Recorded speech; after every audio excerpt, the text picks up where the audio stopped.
ఆశతో రండి, ఆశీర్వాదముతో వెళ్ళండి. యేసు రక్షించును, యేసు స్వస్థపరచును. దేవుని దర్శన ఆశీర్వాద ప్రార్థన కూడిక సాలో మినిస్ట్రీస్ వారి నిర్వహించు రక్షణ స్వస్థత కొండ ప్రార్థన నవంబర్ 15 సాయంత్రం 7 గంటల నుంచి కొండ మీద సంపూర్ణ రాత్రి ప్రార్థన. ఆదివారం 16 నవంబర్ ఉదయం మందిరంలో ఆరాధన, శక్తివంతమైన స్తుతి ఆరాధన.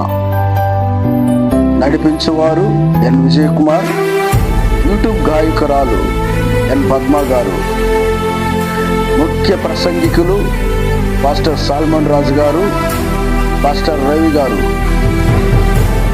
ఆహ్వానించువారు ఎన్ పద్మ, ఎన్ విజయ్ కుమార్ గారు. ఆశతో రండి, ఆశీర్వాదముతో వెళ్ళండి. యేసు రక్షించును, యేసు స్వస్థపరచును. హల్లెలూయా.